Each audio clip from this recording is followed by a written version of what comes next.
Thank you for your testimony today. I have a couple of quick questions. One of them is in regards to the standards in increasing the trout streams.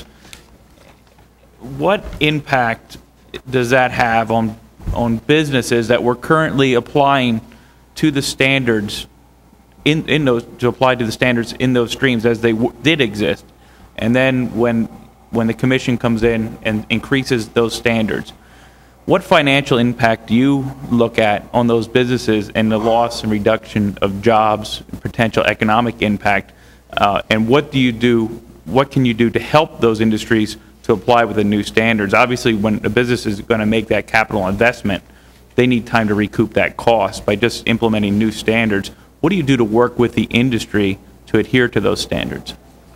Well, us finding trout in a stream in and of itself doesn't have any financial impact on industry.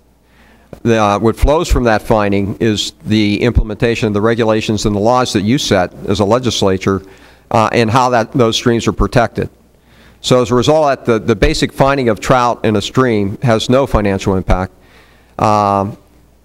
If we find trout in a stream where somebody's permitted to do something, whether they have a direct discharge to a stream from a business or industry, they usually have a 5-year permit, and every 5 years that permit gets renewed. After that renewal, DEP will then look at different criteria that would be applied to protecting that stream if it would take on a higher use. So we work together with DEP and the industry to come up with a plan on how that's done. Sometimes it's a phased-in plan where it takes some time to get their standards up to speed to protect the water quality. However, we know that those fish survive in that stream even under the current limits. But the reality of it is, for example, with the Marcellus Shale industry, we've got this initiative we targeted isolated areas that have never been developed before because of this new and growing industry, because we were concerned that we hadn't adequately assessed the fisheries and the streams conditions in that area, and they wouldn't be protected properly because they weren't assessed. So I had the president of the Marcellus Shale Coalition tell me that the Fish and Boat Commission cost him $1.2 million. Because we didn't assess a stream until after they got their permit. This particular operator got a permit from DEP to drill a Marcellus well, put in his pad close to a stream, and then we came in and found wild trout in the stream, which meant that he had to move his pad further away. Well, he invested some of that development cost to the tune of $1.2 million, and he had to move that pad away. He would have preferred that we would have had that stream assessed before he did the original investment of that pad. So that's one of the things we're trying to do. We're trying to get these waters assessed so that the rules and regs that you and the Environmental Quality Board provide for a variety of industries, whether it's the coal industry, whether it's oil and gas, whether it's business and manufacturing, whether it's agriculture. The rules that we believe are necessary to protect those streams can be applied because we know those streams exist. And primarily, I don't have any Marcellus in our area at this time. But my concern is with existing businesses and also the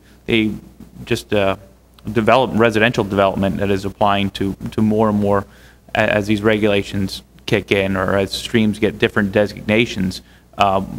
Businesses come in and operate at that expense. And I'm just concerned about the impact on jobs. Obviously, we all want clean water. I mean, that's a no-brainer, you know. My concern is with jobs and how the Fish and Boat Commission works with industries, because I hear horror stories every day. I have somebody coming into one of my offices complaining about a permit or a process that continues to be held up. Yeah, I mean, obviously we need jobs and we need clean water. So how we can work together, and that's what I guess the question was more or less directed to.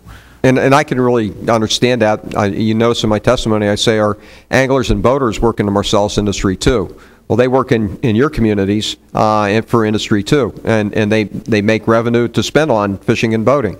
So it's a balance, and we got to make sure that our laws and regs are written properly to protect the resources that we're concerned about. Our challenge is to make sure that we identify those resources so that the laws and regs that we have protect them.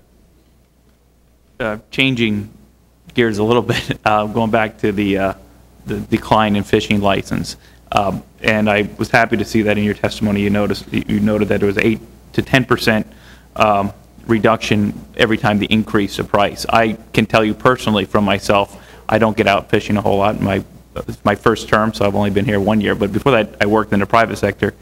My time was limited, and to go out and spend that money on a license for my wife and I to go fishing until you bought all the supplemental tags, it just got to the point where, you know, you buying a $50 fishing pole, a $6 can of worms to spend a half an hour, a half a day fishing, really got to, you know, really kind of pricing a lot of these folks. We have high unemployment rates right now, and, you know, we talked about the job creation, but really almost pricing people out of fishing right now. And I would strongly urge that whatever we can do to bring those costs down for fishing licenses, I think we would more than gain revenue because of the increase in sales. So, thank you.